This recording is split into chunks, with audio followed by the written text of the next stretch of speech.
So our first panel is on the development, modern evolution of the Wisconsin Supreme Court. I am going to introduce our moderator, Judge Shelley Grogan. Judge Grogan will then do a brief introduction for our panelists, and the format is opening statement by all three panelists with some Q&A by the judge and hopefully some crossfire between the panelists, and then perhaps some time for Q&A at the end. So Judge Shelley Grogan is a graduate of Marquette University Law School. She spent time in private practice in civil litigation. She has been a clerk at the Wisconsin Court of Appeals District 1 for a number of judges, and the Wisconsin Court of Appeals, Wisconsin Court of Appeals District 1 for a number of judges, including then Judge Rebecca Bradley, and eventually clerked for Supreme Court Justice Rebecca Bradley. She was elected to the Wisconsin Court of Appeals District 2 in 2020, and that is the court she currently sits on. So you can please welcome me in joining Judge Grogan. I'll turn things over to her.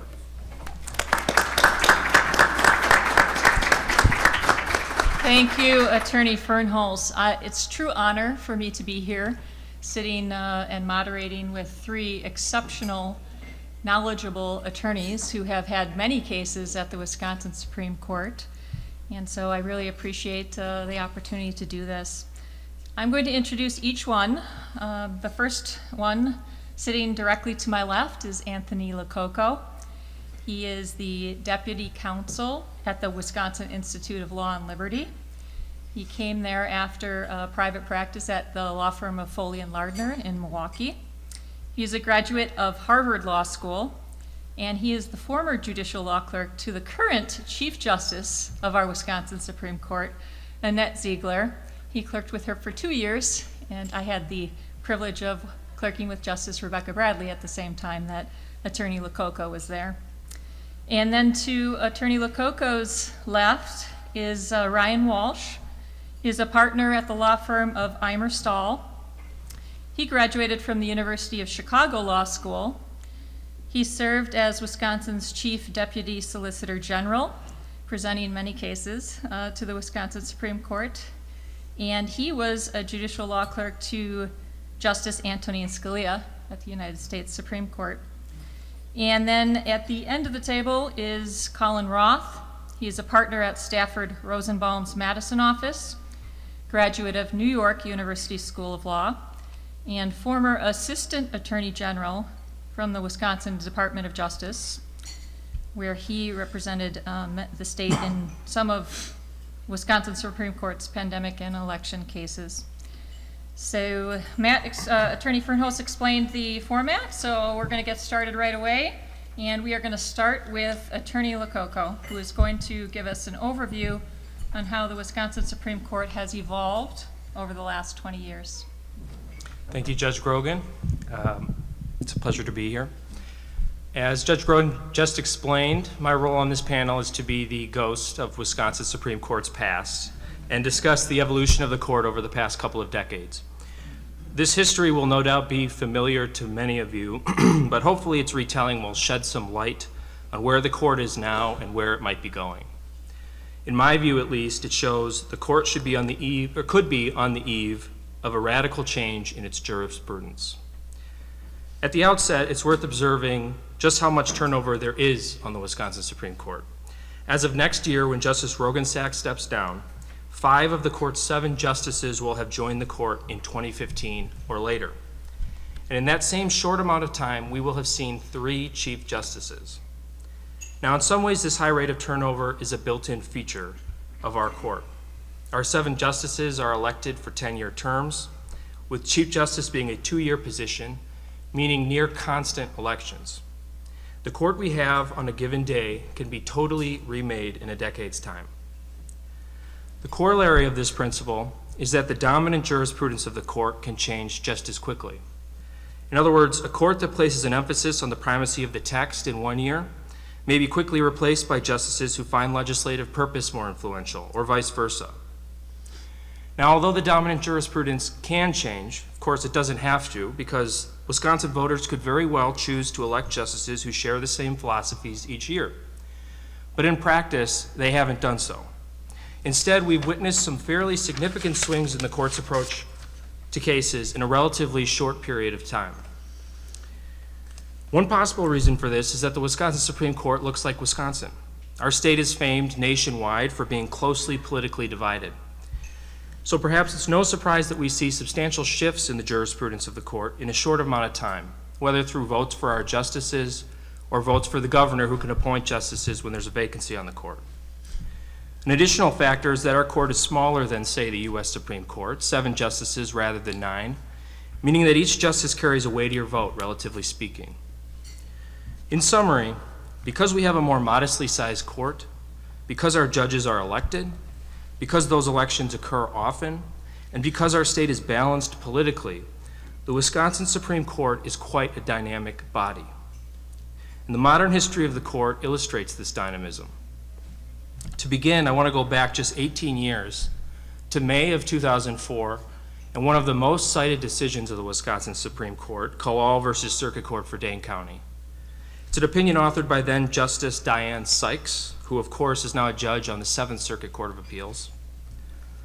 The facts of Colin are unimportant for our purposes, but there the court was faced with a question of statutory interpretation, and Judge Sykes noted that the court's case law and the methodology it applied to interpreting statutes was confusing and inconsistent, sometimes emphasizing the text of the law and sometimes emphasizing legislative intent.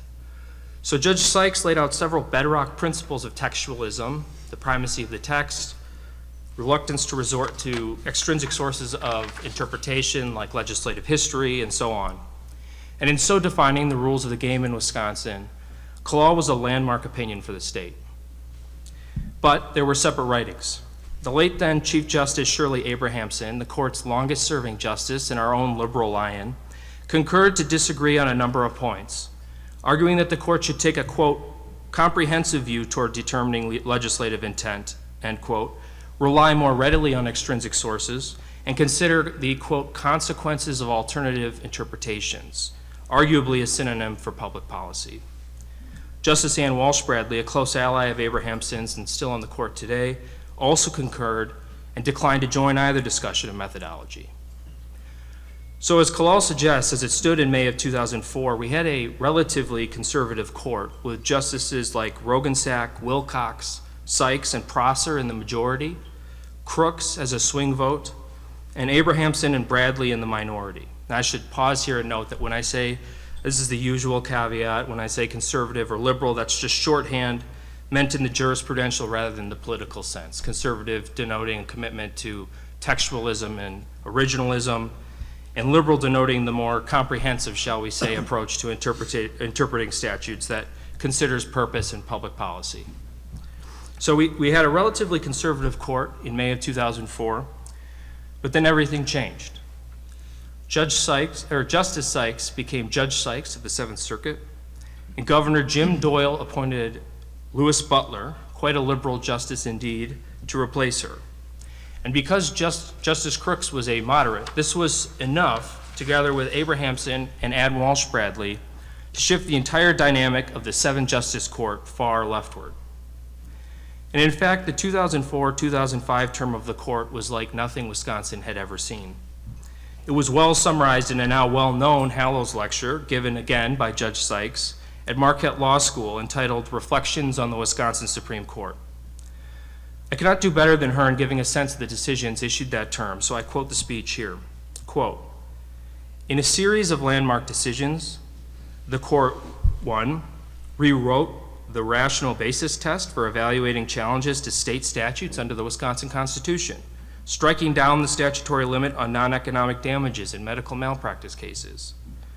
2, eliminated the individual causation requirement for tort liability in lawsuits against manufacturers of lead paint pigment, expanding risk contribution theory, a form of collective industry liability. And 3, expanded the scope of the exclusionary rule under the state constitution to require suppression of physical evidence obtained as a result of law enforcement's failure to administer Miranda warnings. End quote. Now the list of cases goes on in the speech, but you get the idea. Judge Sykes wrote that the decisions reflect a court, quote, quite willing to aggressively assert itself to implement the statewide public policies it deems to be most desirable, end quote. I want to illustrate this point by considering for a moment the last case I mentioned, the one expanding the scope of the exclusionary rule, State versus Knapp, because it will become relevant to our discussion later. That case involved the question of whether physical evidence obtained as the direct result of a Miranda violation is inadmissible when the violation was an intentional attempt to prevent the suspect from exercising Fifth Amendment rights, self-incrimination. The Supreme Court of the United States had just concluded that exclusion was not required by the federal Constitution in those circumstances. But the Wisconsin Supreme Court, in an opinion by Justice Butler, concluded 4-3 that the Wisconsin Constitution did require exclusion, while acknowledging that the relevant state and federal constitutional provisions were virtually identical. Rather than base its decision on the text of the Wisconsin Constitution, the court relied on the need to deter police misconduct and to preserve judicial integrity, both policy considerations. This was an astonishing ruling. We'll return to Knapp in a moment. Liberal supremacy on the Wisconsin Supreme Court was short-lived because in 2008, the year after now Chief Justice Ziegler replaced Wilcox on the court, Justice Gableman defeated Justice Butler in his election bid. But the conservative majority only continued growing as Justice Crooks passed away and was replaced by Justice Rebecca Bradley, our court's Clarence Thomas, in 2015, and Justice Prosser retired and was replaced by Justice Daniel Kelly in 2016, likewise a fierce textualist and originalist. Finally, in a change that was emblematic of what was occurring on the court at that time, Wisconsin's voters amended the state constitution to authorize the Wisconsin Supreme Court's justices to choose their own chief, and Justice Rogensack replaced Abrahamson as Chief Justice. Thus, in less than a decade, Wisconsin went from a high water mark of judicial liberalism on a court presided over by Chief Justice Abrahamson to a high water mark of judicial conservatism on a court presided over by Chief Justice Rogensack. Someone on the left could well have written an anti-Hallows lecture discussing some of the landmarks of the Rogensack court. Chief among them, no doubt, would be Tetra Tech versus Wisconsin Department of Revenue, in which the court, quarterbacked by Justice Kelly, decided to end the practice of deferring to administrative agencies' conclusions of law. This was a startling achievement. Or take Gabler versus Crime Victims' Rights Board, where the court, per Justice Rebecca Bradley, concluded that the legislature could not constitutionally authorize an executive branch entity to investigate and adjudicate complaints against judges. And in Koschke versus Taylor, then Chief Justice Rogensack authored an opinion concluding that the legislature could permissibly require the superintendent of public instruction, a constitutional officer, to obtain gubernatorial approval before engaging in rulemaking through the Department of Public Instruction.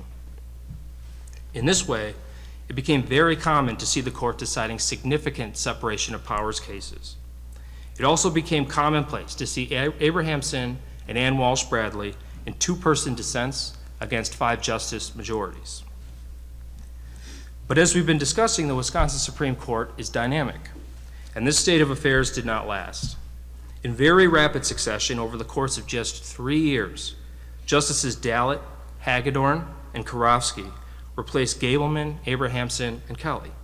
In other words, 2 conservatives and 1 liberal were replaced with 2 liberals and 1 conservative. And that brings us to the present. The court is now generally seen as fairly evenly split, with Justice Hagedorn perceived as a potential swing and Ziegler as the new Chief Justice. Now, I'm grossly oversimplifying, but just to illustrate the even balance of the court, recently we've seen decisions recognizing limitations on the governor and municipalities to issue sweeping health orders during the COVID pandemic. We've seen the defeat of the Trump campaign's challenges to Wisconsin's election results. We've seen, in the same redistricting case, a set of opinions that first favored Democrat Governor Tony Evers' maps and then favored the Republican legislature's maps. But no case better epitomizes what is now at stake than the 2021 case of State versus Halverson. And that takes us back to Knapp, the 2005 Butler decision expanding the scope of the exclusionary rule. Halverson did not involve the same issue as was presented in Knapp, but the defendant had cited it in support of his position. In response, Justice Rebecca Bradley, joined by Justice Ziegler, wrote separately to criticize Knapp's mode of constitutional analysis as, quote, unprecedented, and argued that Knapp should be overruled. But this was not the court of the late 2010s. Justice Ballot, joined by Justices Ann Walsh, Bradley, and Karofsky, wrote separately in support of Knapp and of Wisconsin's, quote, robust tradition of independently interpreting the Wisconsin Constitution. To abandon Knapp, she wrote, is to abandon this court's long history of upholding the Wisconsin Constitution's protection against overbearing law enforcement practices, even if those practices meet the federally mandated minimum requirements. So what does this tell us about the court's future? The three liberals on the court in Halverson have shown their hand. They're not interested merely in an incremental change to the court's jurisprudence. By fully endorsing Knapp, they are hearkening back to the aggressive, policy-making chapter of the court's modern history. With only one more seat needed to make that wish a reality, and with the next opening on the court being conservative Justice Rogensack's seat in 2023, there's a serious possibility of another dramatic jurisprudential shift on the court in the near future. History may be about to repeat itself. Thank you. Thank you, Attorney LoCoco.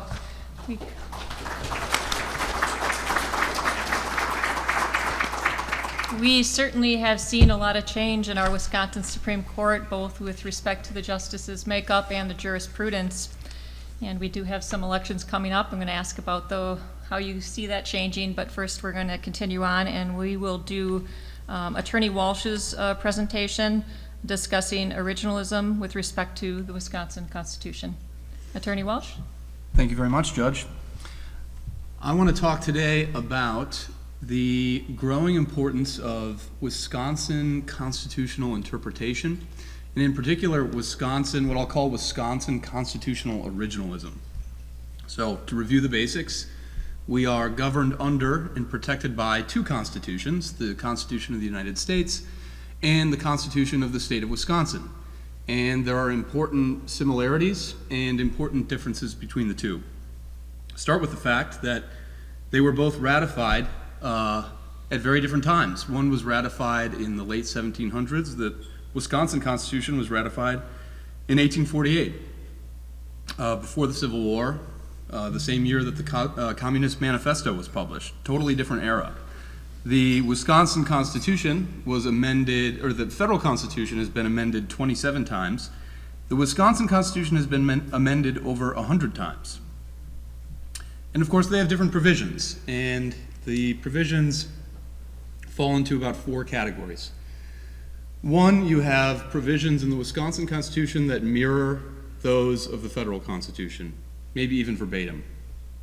Then you have provisions in the Wisconsin Constitution that have slight differences, and maybe the differences can be argued to confer broader protections, or the third category, they can be argued to confer narrower protections.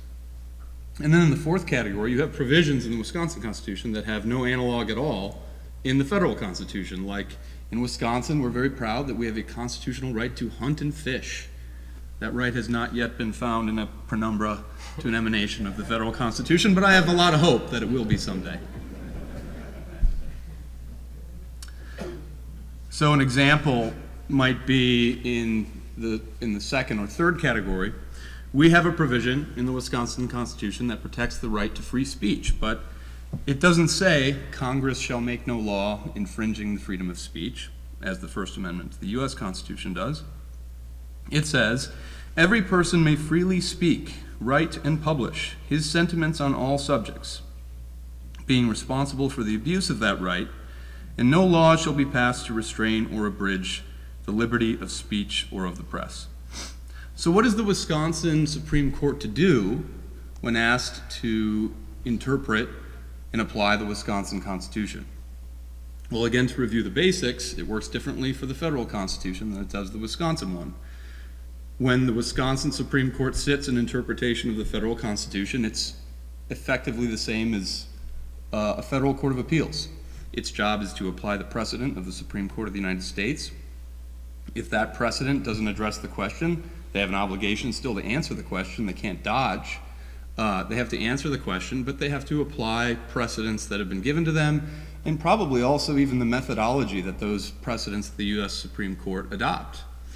But with the Wisconsin Constitution, it's entirely different. And as this court has said for decades, and especially more recently, it has an independent duty to interpret and apply the provisions of the Wisconsin Constitution as essentially the last forum in which one can litigate a question of the Wisconsin Constitution. The Supreme Court has no authority to do so. So how does this bear out in practice? Well, take an example from last year. State versus Halverson, which my colleague just mentioned.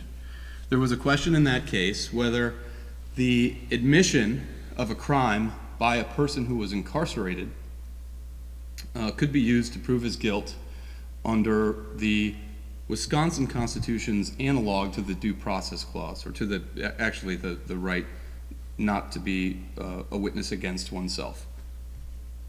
And the case raised a question of Miranda versus Arizona and what its scope was.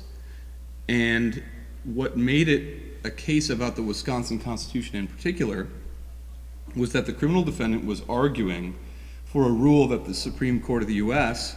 had explicitly rejected. Namely, if you are incarcerated, no matter what question you are asked, as long as you're asked a question and therefore it's an interrogation, Miranda applies because you're in custody. Maybe you're incarcerated for some other charge. Doesn't matter, you're incarcerated, so you're in custody, therefore you have to be Mirandized, otherwise your statements don't get admitted.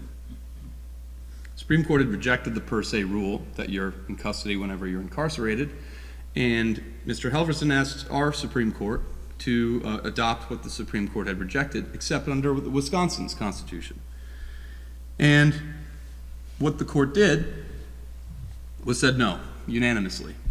In an opinion by Justice Hagedorn, the court said, Article 1, Section 8, adopted before incorporation of federal protections against the states via the 14th Amendment, is substantively identical to the Fifth Amendment. It provides, in relevant part, no person may be compelled in any criminal case to be a witness against himself or herself. We have generally interpreted Article 1, Section 8 consistent with the protections afforded by the Fifth Amendment. Halverson provides no textual or historical basis to suggest any meaningful difference between the two provisions, meriting an expanded, judicially created prophylactic rule, which is what Miranda is. Nor do we see any basis in the Wisconsin Constitution for Halverson's request. So, what's the rule? When the Wisconsin Constitution mirrors the federal Constitution, a majority of the court, at least, maybe even the entire court, all the justices, will follow the federal rule unless the text of the Wisconsin Constitution or clear historical evidence shows that the rule should be otherwise. Now, my colleague referred to some of the separate opinions and the sparring that occurred about a previous case on the exclusionary rule, but there's something else in there that's interesting for my purposes, which is Justice Dallett, joined by Justice Ann Walsh Bradley and Justice Karofsky, writes an opinion that begins,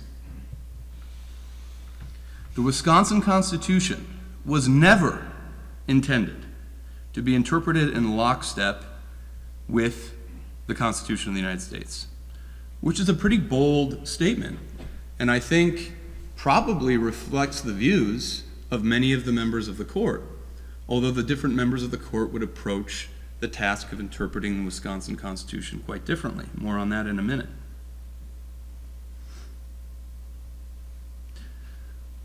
This also comes up in separation of powers. So in individual rights cases, you have the Federal Bill of Rights and the early articles, the early sections of Article 1 of the Wisconsin Constitution, which are similar in some respects, different in others.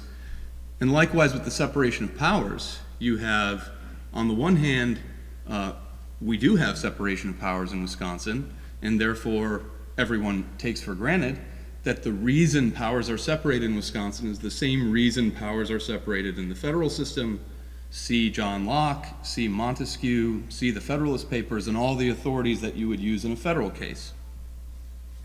But then how the framers of the Wisconsin Constitution realized the principles that were animating their drafting choices was different than what the framers of the federal Constitution did.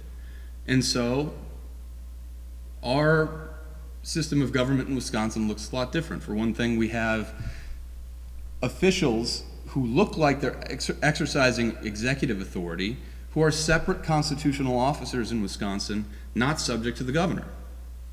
We also have a Supreme Court who I would argue has a different kind of authority than the Supreme Court of the United States.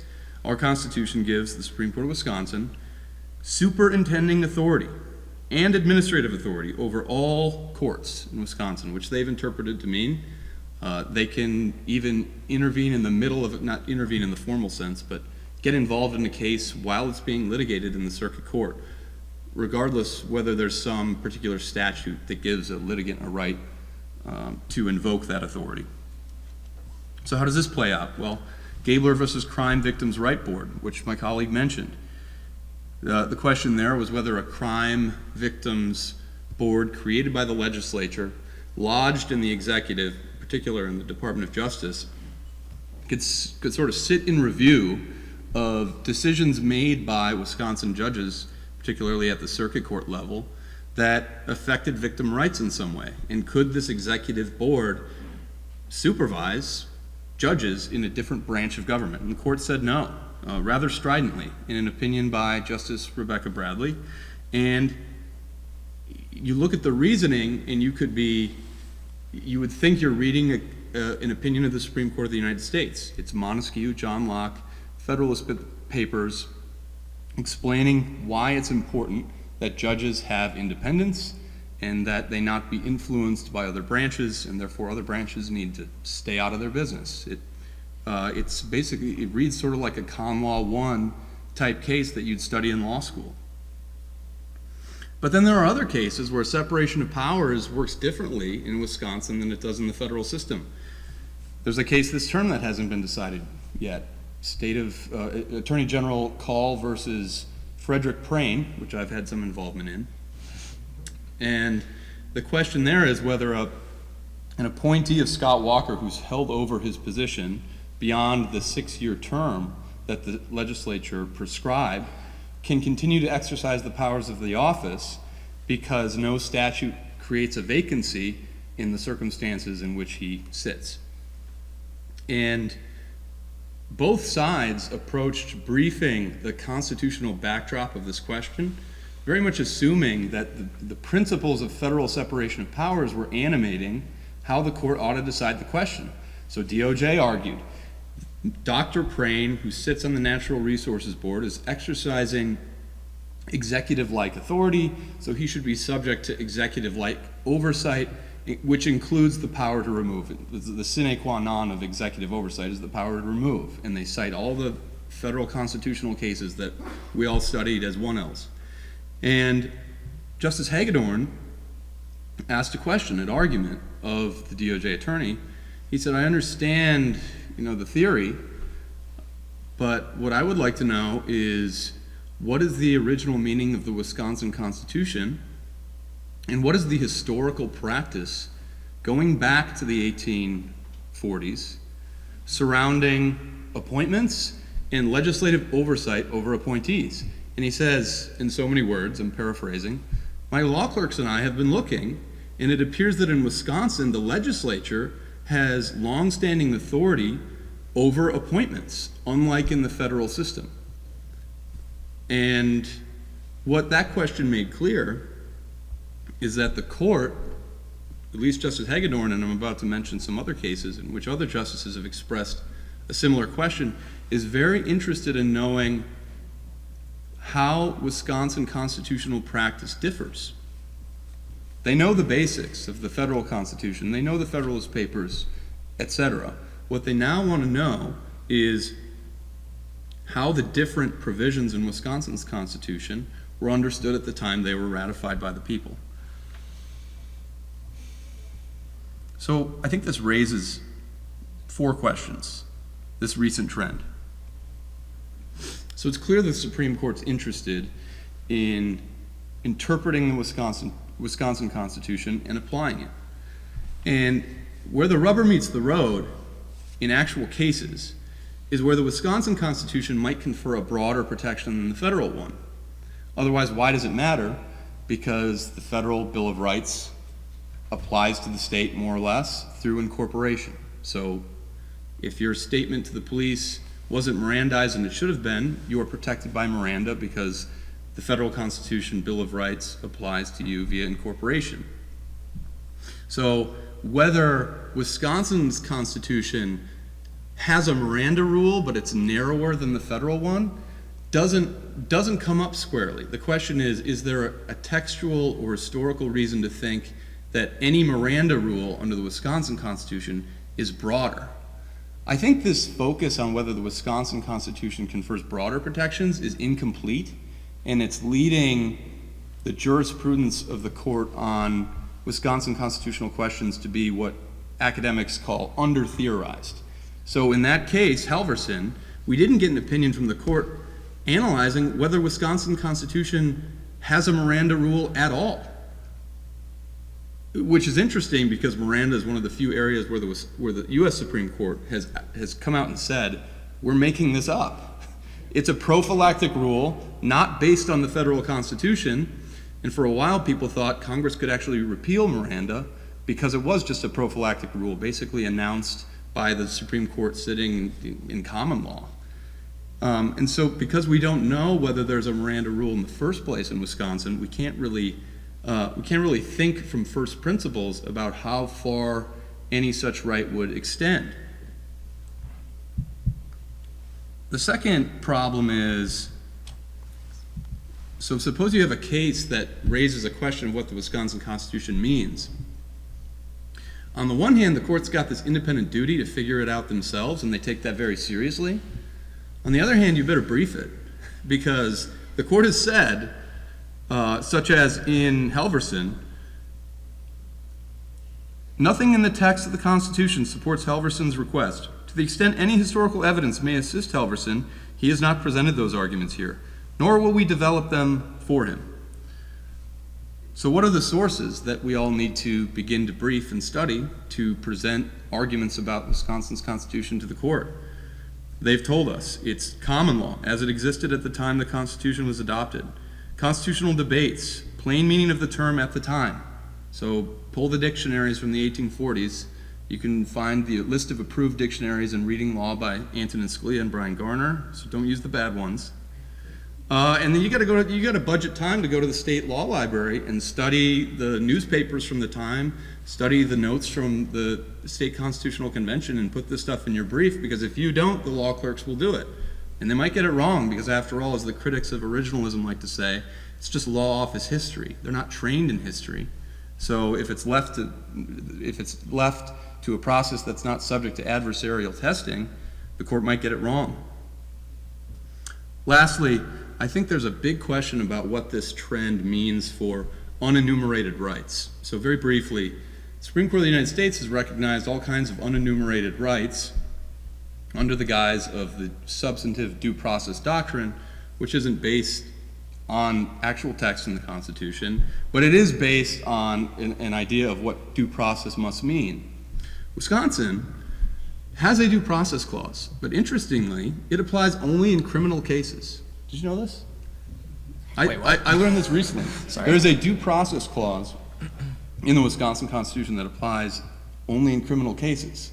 There is a broader provision, Article 1, Section 1, that tracks the preamble of the Constitution of the United States, and the court has read that basically to ratify the rights that we understand as sort of federal rights.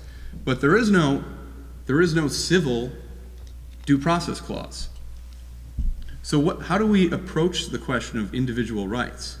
Is it all in the general language of Article 1, Section 1, all persons are born equally free and independent? Or do you have to point to some more specific text in one of the other provisions, such as the one on self-incrimination? And then also there's the matter of language. We can't assume that language used in 1789 means the same thing as language used in 1848. So maybe even the provisions that track exactly the federal Constitution can't be applied reflexively in the same way that the United States Supreme Court applies the federal versions. And with that, Colin, clear everything up. Thank you, Attorney Walsh. Nice presentation. I'm going to go on the record saying I am a fan of both constitutions, and I encourage everyone to read them regularly. And now we're going to have the final presentation by Attorney Roth, who's going to talk about original actions in the Wisconsin Supreme Court, the rise and fall, so to speak. So, Attorney Roth. Thank you, Judge Grogan.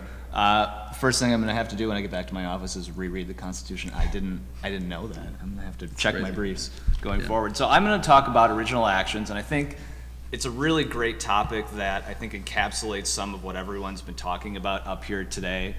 You really get to see some of the shifts in court personnel and how that's affected things over the last few years. There's a sprinkling of Wisconsin constitutional interpretation and how the courts have been considering original public meetings. So you really get a little bit of everything in considering the original actions. And so just very briefly, what are the basics? This is a unique thing. I think in Wisconsin, I don't believe the U.S. Supreme Court has any version of this, right? Or is it between states? Not really. Not really, okay. So it's unique to Wisconsin. It's in the state constitution, it provides that Supreme Court may hear original actions and proceedings. It's no more specific than that, but essentially what it means is two parties can come to the state Supreme Court and invoke or ask the court to invoke its jurisdiction rather than starting in the trial court and working your way up through the courts of appeals as you ordinarily would. And so why do we have this unique provision in the state constitution? Well, the Constitution itself doesn't really explain it, but I think the quintessential case that everyone goes back to is Petition of Heil back in 1938. And more or less, it's questions that are kind of a big deal statewide in layman's terms. The Latin phrase is publici juris. Don't know if I'm saying that right, but essentially it means matters of public importance, matters of public right. That's what the original jurisdiction of the state Supreme Court is meant to address. Very briefly, procedurally, I think one interesting quirk is it requires 4 votes to grant a petition to take original jurisdiction, which you might think is a little different from U.S. Supreme Court practice where you don't need a majority. Here, you gotta have 4 votes, you gotta convince 4 justices, a majority, to take your case. And one quirk that, well, it's not a quirk, but thing that I will come back to as we talk about some of the cases that have come up over the past few years. This is in the state Supreme Court's internal operating procedures. It's very careful to emphasize that it generally will not exercise its original jurisdiction in matters involving contested issues of fact. And as you think about it, that's a pretty obvious principle why the state Supreme Court wouldn't do that. I mean, it's not a trial court, it's obviously an appellate court and is used to considering issues of law. You know, any contested issues typically in an ordinary appellate case have been worked out in the trial court. So as I understand it, this is the court saying more or less, you know, we don't want to deal with your contested issues of fact. If you have a case that involves them, start in the trial court, work them out there, then come to us, but don't start here with your fact disputes. Again, we'll come back to this. We'll see if that's been the case. So I want to start with the high-level trends. When I saw this chart, it really shocked me. I'll confess I started at DOJ in 2016, so more or less I thought that original actions were the ball game. I sort of assumed this is what always happens. We've had so many over the past few years, I thought it was always like this in Wisconsin, but thanks to Professor Ball at Marquette, who keeps track of these things, and thanks especially to Judge Grogan, actually, who pointed this out to me when we first talked about this presentation. He's put together this great chart. You can see, I mean, you don't even have to look at it very long. You can tell for so many years the numbers of accepted original actions, 0, 0, 0, 1, 0. I mean, this was very rare. And then all of a sudden, for reasons I'm sure many of you can guess, and we'll talk a little bit about, 2019-2020 term, these just exploded. You have more accepted original actions in just that term than you had in 16 terms before. And as I'll note, even some of the rejected petitions, there were sort of idiosyncratic reasons that probably would have been accepted if not for this. So those numbers could be even higher in that term. So these cases just exploded. And like I said, I thought that's all the Supreme Court did when I came here, because that's all I did at DOJ. So I'll go in a little more detail. So before that explosion, there were still a few cases involving significant statewide issues. We've heard about a couple of these already. We've got Koshki that involved separation of powers between two, again, and Wisconsin has a unique executive branch with two elected statewide officers. What's the balance of power between the two? Supreme Court decided that was an appropriate topic to take up on its original jurisdiction. Similarly, separation of powers cases seem to be the ones that got the court's attention even in this period of dormancy. We had two partial veto cases, both taken up in tandem in 2019 involving the partial veto. Again, to Ryan's point, this is another unique aspect of the state constitution. We have a partial veto written into the Constitution, unlike at the federal level, so this was a really interesting case that we handled at DOJ, going back and looking at newspaper articles from the time. I believe the amendment was passed in 1930. This wasn't a provision that was in the state constitution from the beginning. It was an amendment added much later, so there was a lot of discussion in the briefs about what was understood at the time this amendment was originally passed, and so we got a little look into the jurisprudence of this original public meeting in Bartlett and WSBU. But again, those cases, separation of powers, really pure legal issues. I guess if I recall correctly, DOJ, we probably did oppose the petitions for original action, but obviously we lost and went up anyway, first time before the state Supreme Court. Didn't take all of them. Voss v. Call is an Act 369 case where the legislature stripped some authority from the Attorney General. We went, well, actually, the Robin Voss legislature sued Josh Call for the way he was implementing that. Supreme Court said, no, we don't want to hear that on original jurisdiction. So you didn't automatically get in just if you had a separation of powers case. Floodgates open in 2020, and I think it's quite obvious why. We get into the pandemic, and these cases really started coming hot and heavy pretty much from day one when COVID started spreading.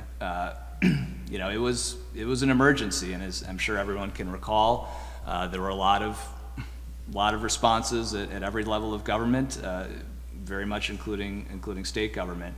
I think the first case that presented this issue was Jefferson v. Dane County. So sort of a hybrid election / pandemic case concerning the meaning of indefinite confinement and when voters could claim that status.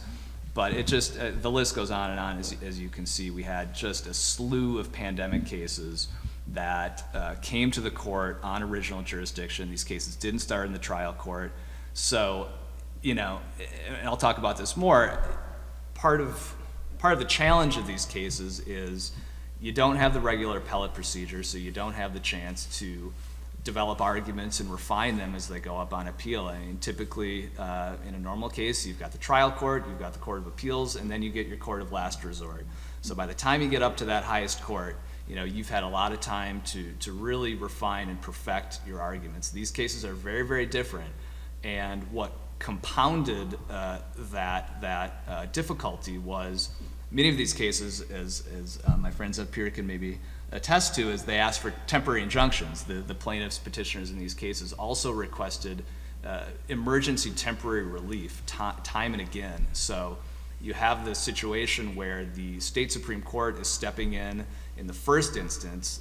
Nothing's been developed below, no record, no briefing, and this case lands in your lap. Incredibly high stakes, very important issues, very complicated issues.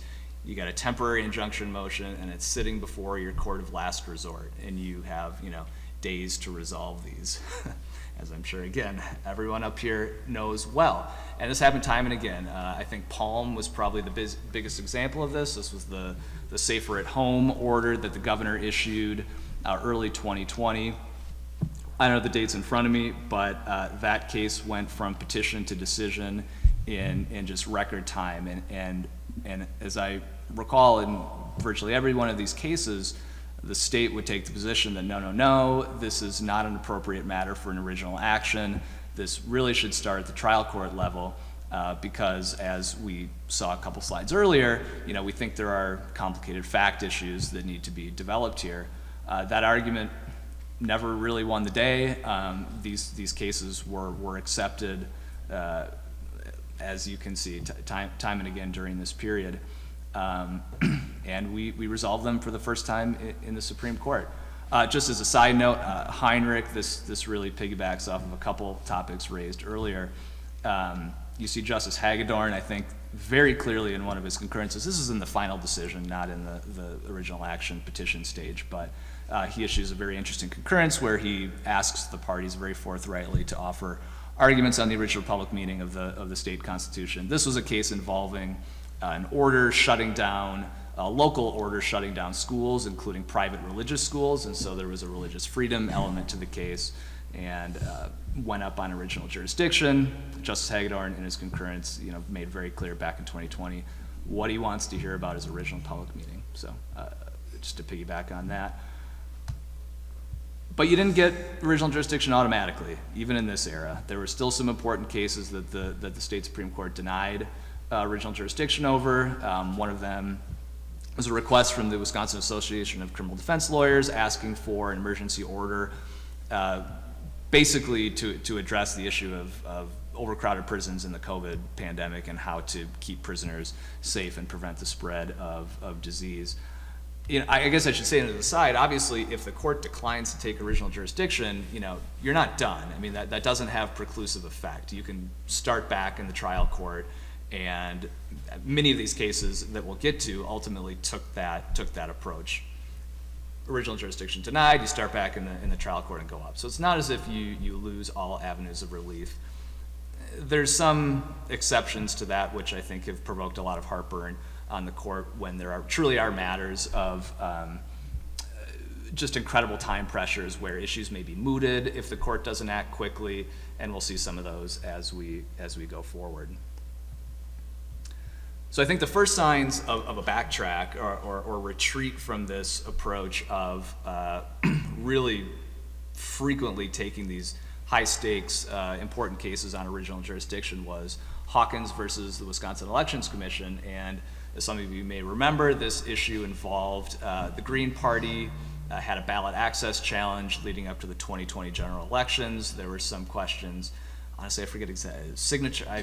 Honestly, I don't even remember this. There was so much going on at this time, but ballot access challenge, and the Green Party went to state Supreme Court and said, hey, look, we need emergency relief. We don't have time to start in the trial court and work our way up. And I think this is really where you see the sea change and where things start to shift is in the COVID era. What you would typically see is 4 or 5 justices deciding to grant the petitions. You often draw 1 or 2 dissents, usually from one of the liberals on the court. But here, for the first time, you see Justice Hagedorn joining the 3 liberals in declining to accept original jurisdiction over one of these high-profile cases. And in this case, Justice Hagedorn joined the 3, deciding that the petitioner sought relief too late. I happen to say that was the position I argued for. Ballots had already been sent, printed, and what they were asking for would have really thrown the preparations for the 2020 general election into chaos.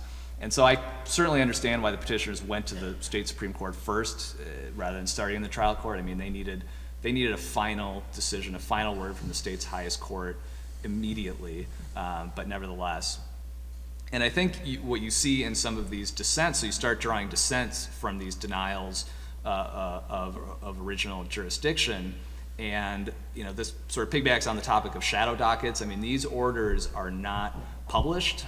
They're really the only way I got them. I don't have a stock, so I had to call up the clerk's office, the law library. It's the only way you can get these. These aren't reported on Westlaw. But I think there's some really interesting dynamics that you can glean from these orders that I think many people just don't know about because, again, these aren't published decisions. But they, I think, really lay bare some of the tensions between the wings of the court that we're seeing right now, because you start to get some pretty strident dissents in these opinions. And I just have a couple of them up here. The majority are abdicating their obligation to stand with the law.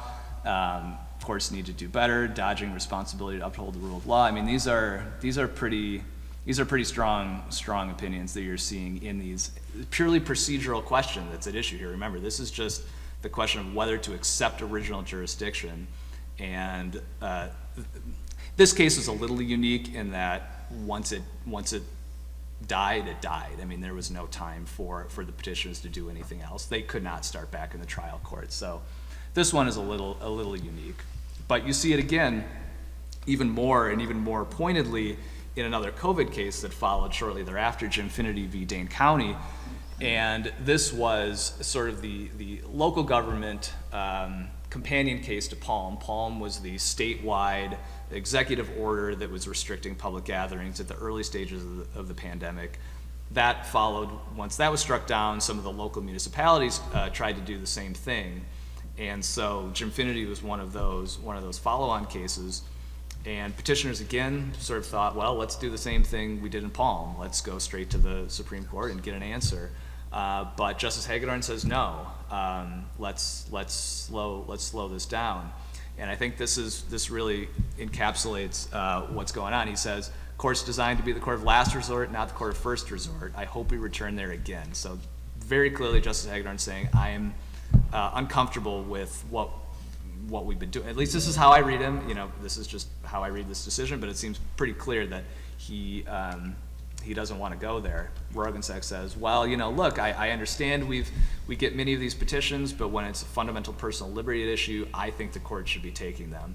And so that's the position that the dissenters took in that case. But because Justice Hagedorn was not on board, it didn't prevail. And so now I think you see a shift and a retreat after the first slew of pandemic cases die down.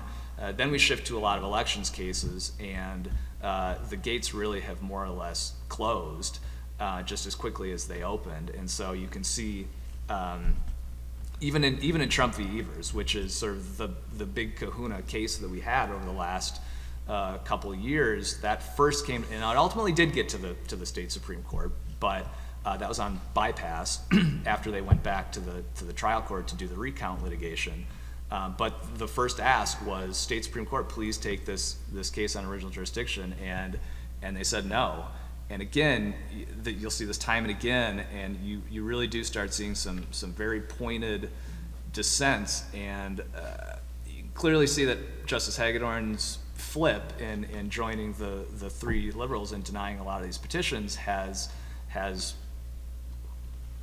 provoked strong responses from his colleagues on the bench. I'll leave it at that.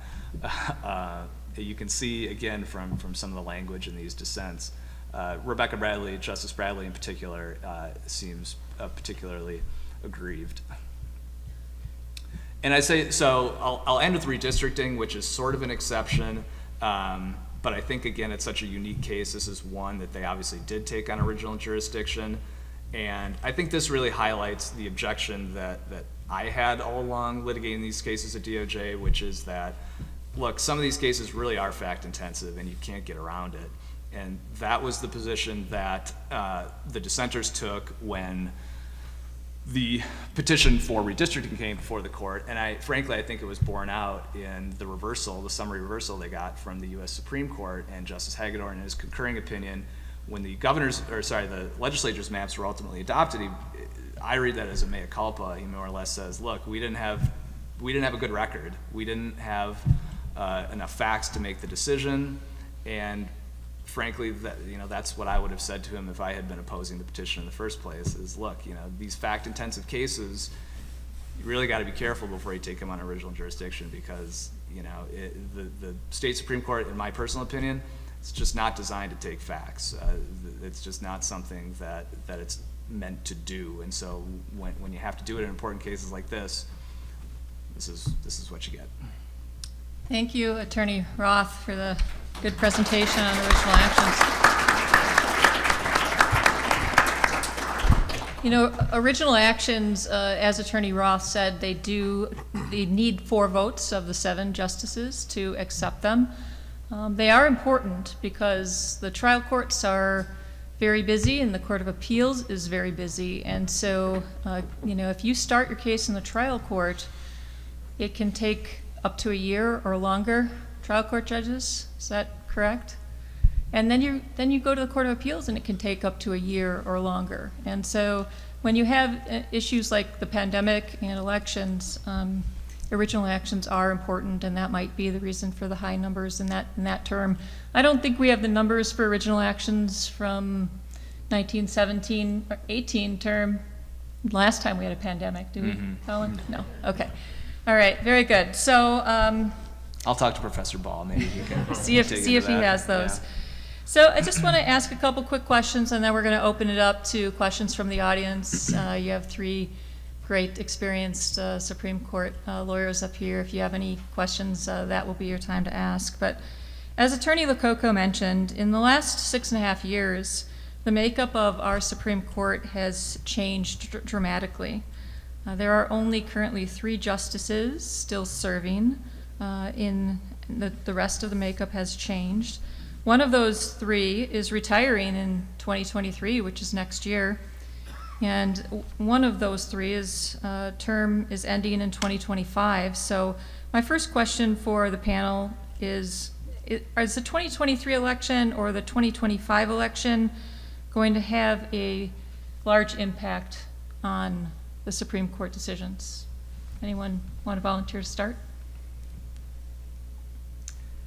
I certainly think they'll have an outsized impact, as I mentioned in my talk.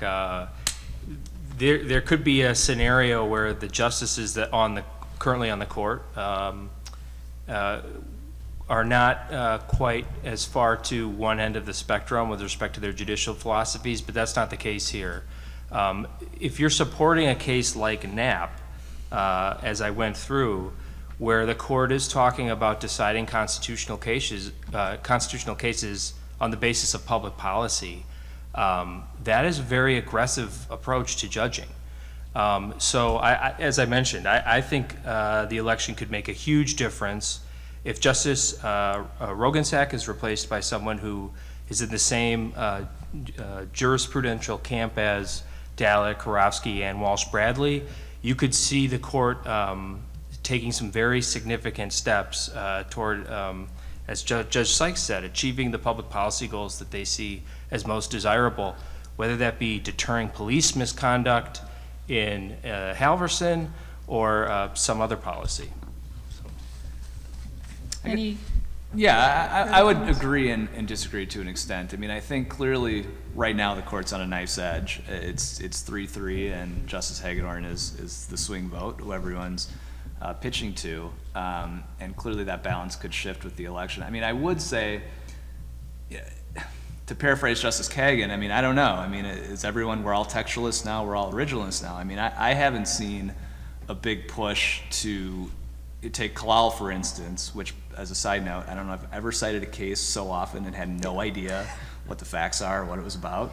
But, I mean, I haven't seen a big push from any of the members of the court now to retreat from that method of statutory interpretation.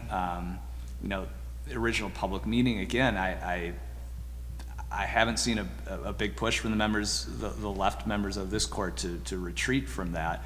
Not to say it couldn't happen, but it does seem that Justice Kagan may have been more or less right. Everyone has sort of accepted and internalized this approach. And so while surely there would be a change if Justice Rogensack was replaced, in these sort of methodological questions, I'm not so convinced that there would be the kind of revolution that one might think there could be.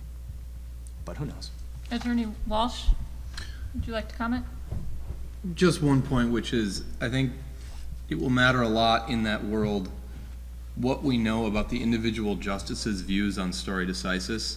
I don't think it's abundantly clear what they all think about stare decisis. From my own experience, I would venture a hypothesis that they all think that if a precedent is egregiously wrong, it ought to be thrown out. In so many words. And it doesn't take much to get from wrong to egregiously wrong if you stare at it long enough and you get mad enough. So, but that's the big question. I could be wrong about that. It could be that stare decisis will protect precedents that the new majority doesn't like. That would be a big question. Okay, the next question I have is on 3-3 decisions. We've seen several of them this term, and we see them every term. course, we have 7 justices for a reason. It's so that you don't spend the time briefing and arguing the case only to get the result that it's a tie. We can't decide, and we're going to affirm the decision of the Court of Appeals. With the 2023 election, do you think there will be a better chance of not having 3-3 tie decisions? I've got an answer for that. I think too soon to say, in part because, and this goes back to James v. Heinrich, which was one of these cases that was discussed, original action. Some of the debates that have been occurring on the court get to this question of prudence versus fortitude. It kind of ties in with the stare decisis idea as well. And that's a separate question, I think, it gets to the idea of how far should you reach in deciding issues, reaching out to decide issues that maybe do or don't need to be decided in a particular case. And I think that's a slightly different question from textualism versus purposivism or some of these other philosophies. You can have a textualist like Justice Hagedorn, who is perhaps a little bit more cautious, let's say, the different semantics can be used in deciding issues, and I think exactly how the particular justice's philosophy falls on that question, I think we'll have to wait and see. Anyone else want to comment on the? I guess if it's a Court of Appeals judge who gets elevated, I mean, that strikes me as when you most often get the recusals, right? Or circuit court. Or circuit court judge, right? So it just depends on who's running. Okay, and this will be my final question. We'll open it up. I want you to assume for the moment that in the 2023 election, we elect a conservative such as Justice Dan Kelly, and we are looking at the 2025 Not to name names. election. Hypothetically. You know, if Justice Kelly is elected in 2023, do you see any change in the jurisprudence, or will we need to wait until 2025 for anything to change? Would you like to start, Attorney Walsh? Sure. I mean, Justice Kelly, who I've had the privilege of arguing in front of many times, is not like anyone else. Now, what am I going to say next? So having him on the court will obviously change things. I mean, he was on the court. He was very, very principled, very committed to originalism, extremely committed to getting every case right. Was academic, wanted to dig in to the treatises and the history. So yeah, having Justice Kelly on the court, it changes everything. I mean, as a practitioner, you brief things differently. Even though I think Justice Rebecca Bradley is of the same mold, I think it would certainly change how I brief cases before the court. The attorneys want to address that? I could leave if you. Yeah. Do you want my real answer? No. Yeah. Well, here's just a procedural question for you.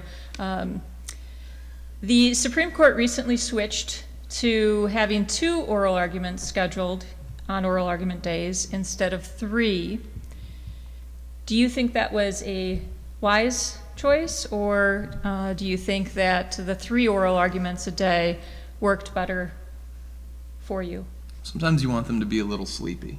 Other times you want them more awake. I'll answer a different question, which is that they should not schedule an hour argument for every case. Not every case merits an hour. And if you talk about a case for an hour when you ought to talk about it for 20 minutes, it will seem more complicated than it is. Mm-hmm. And I would argue the converse. I mean, I think there's been some cases. Now, redistricting, they cut out more or less a whole day to argue that. But I know there's been some cases that I've argued where I felt like, frankly, more time could have been used. Right, it works the other way too. Right, and that there were still justices on the bench who had more questions if there had been a little more time. So I would generally, look, if the court's taken a case, I would lean in favor of just giving people more time. I mean, these are the most important cases. Attorney Lacocco, any thoughts? You were with the court when there were 3 arguments per day. Yes, that was a long day, I would say, but I think it's really, in some ways, the court is still, I feel, finding its footing a little bit. You see some discussion of how many cases it should take per year. As you pointed out, how many oral arguments in a day, how long should the hours be? And that's, to me, really a question for the justices in view of themselves and then also their staff. You know, I think 2 probably makes more sense than 3. I think that's more than enough for consideration, but it's really their call. Did anyone notice that in the last month of oral argument that they changed the time to 8:30 in the morning instead of 9:45? Any thoughts on that? 9:45, please. Yes. 8:30, I'm barely out of Okay. bed. All right. Does anyone in the audience have a question they'd like to direct to the panel? Yes, Christine. I have a question for the panel. It's like a policy question and tangential, but what does the panel think of the way we elect Wisconsin Supreme Court justices, how they get on the court? Do we like elections versus how other states do it with a mixture of panels and merit? Do we like the 10 years? And I'm asking the question because it was brought up that it can swing, and so it can swing both ways, and for rule of law and continuing, like, preserving that, is that a good thing, that it can swing so quickly? You know, law follows culture, you know, we're a republic, and so opening up for democratic elections to the people, do we like that? Do we like 7 members versus other courts have 5? What does the panel kind of think of how Wisconsin does the courts? Attorney Roth, would you like to start? Boy, I can't count how many times I've had this conversation with my colleagues. You know, I think in a state like this, you need that level of responsiveness. In a state that really is 50-50, more or less, as far as I can tell, you know, if the court is not responsive to what the people want, I don't know, that just strikes me as a recipe. You know, if the alternative is sort of lifetime appointments, that, I don't know. That's a really hard question. Yeah. There's just no, I mean, there's no. Do either one of you want to weigh in? It's a great question, Christine. I wish I had thought about it more than I have. I know a lot of people have their books comparing judicial models in various states, how judges are elected, what generally are the results, if you can quantify it, and it's a whole literature that I haven't read. I guess I'd say what I like about our current system, I think I like as citizen, is the 10-year term. I think it promotes independence.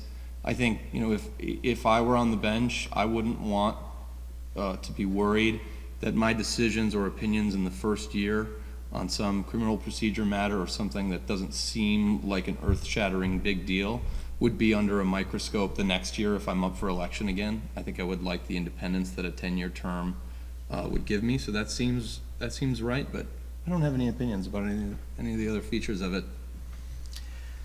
Yeah, I mean, the concern usually voiced with elected judges is that they're thinking about their reelection, but not being a judge, I would speculate that federal judges, you know, have to wrestle with their biases and keep those in check the exact same way, or not the exact same way, but in a similar way to the way that state courts do. And if you have a judge that's going to let elections sway them, and that type of person gets elected to the federal bench, you'll run into different problems. So I think electing good people or appointing good people, people with the right temperament, is really what's key. And, you know, the system may be not quite so important. We certainly have a lot of people talking about different ideas. Some think a 10-year term is too long. The trial court judges and the Court of Appeals judges serve for 6 years. So there was a proposal some years back about limiting terms to one 16-year term. There's also talks about age limits rather than term limits. Many of the judges elected and justices elected serve until the day they die, and people have different feelings about that as well. But good question.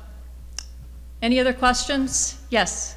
Yes. So, is the would you say that Wisconsin's electoral system for justices or just judges in general is antithetical? Well, originalism is very much disabled by it, or it's not a optimal method of interpretation given the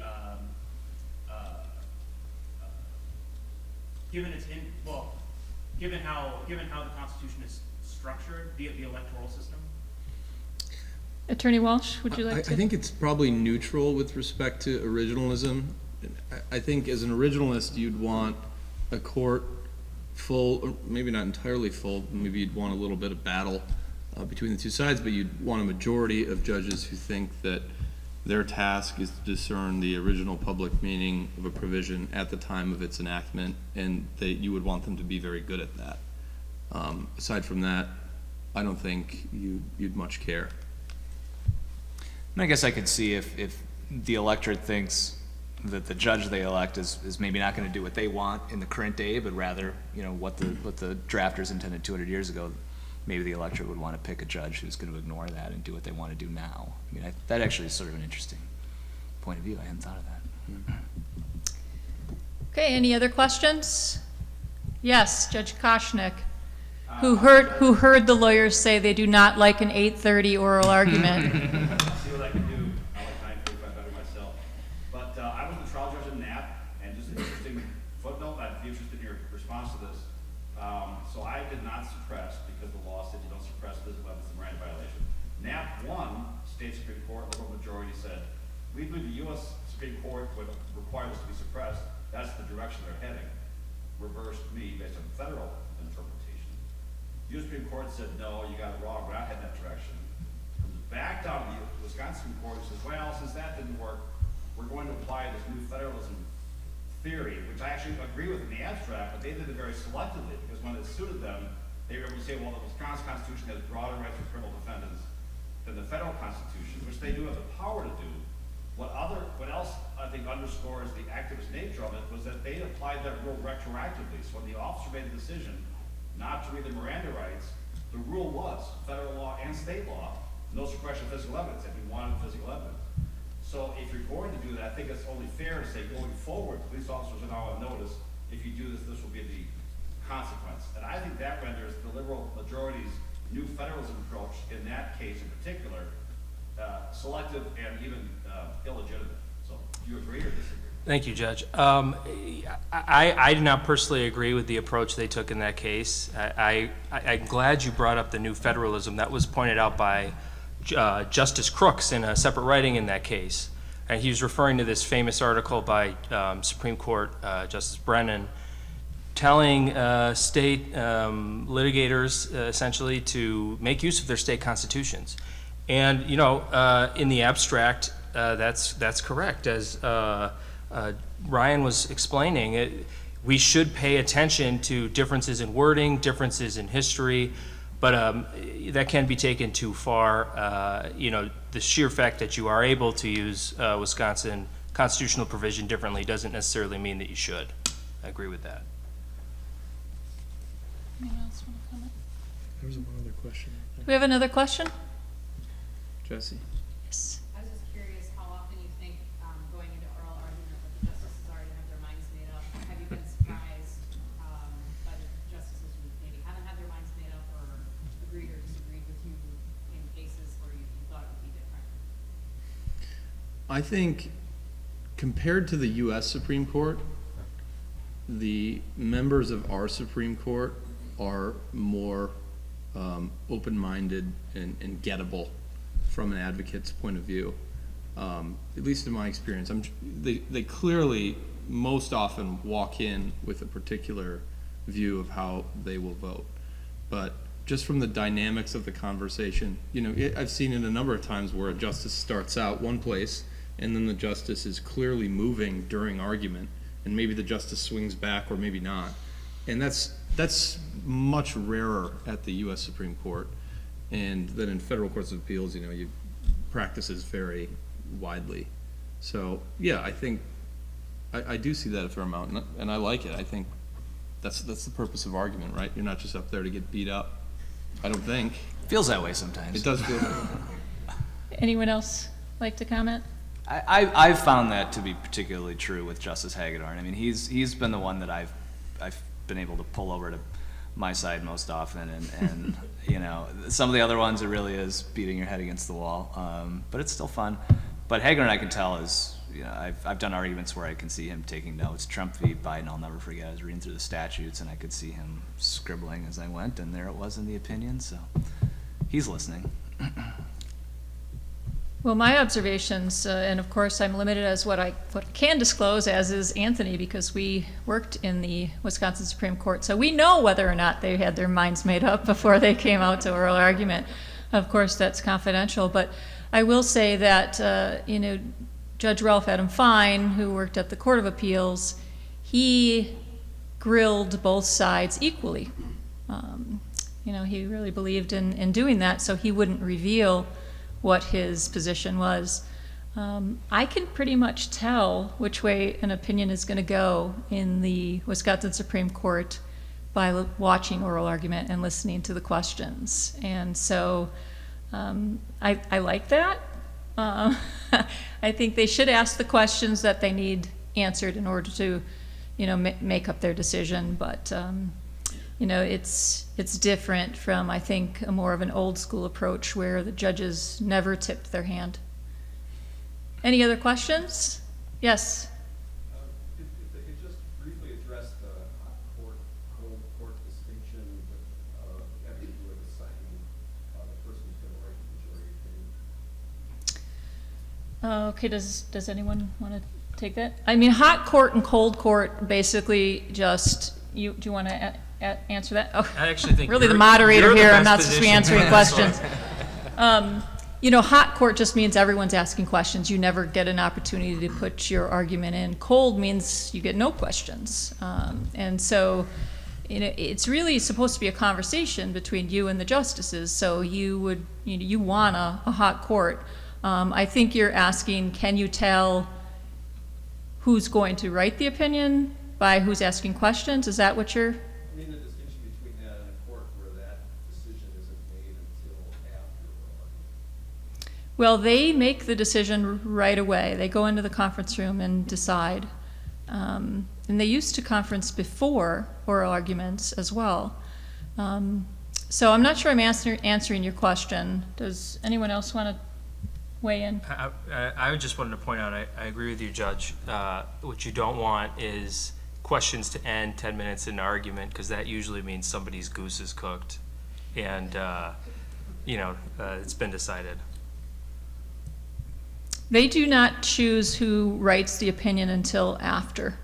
And the way that they do this, and this is not confidential, is they have a bright green St. Patrick's Day hat in the conference room. It was former Justice Crook's. And they have poker chips numbered 1 through 7, and those go in the hat, and they draw a chip if your chip happens to be number 4, which is our current Justice Rebecca Bradley's chip. She's assigned to write the opinion unless she's not in the majority, and then they would draw another chip. Question in the back. Do you think the chip drawing system undermines the court's ability to reach decisions? Right, like there's no strategic assignment to maintain a whole majorities or make sure, does that lead to more lead opinions rather than more majority opinions?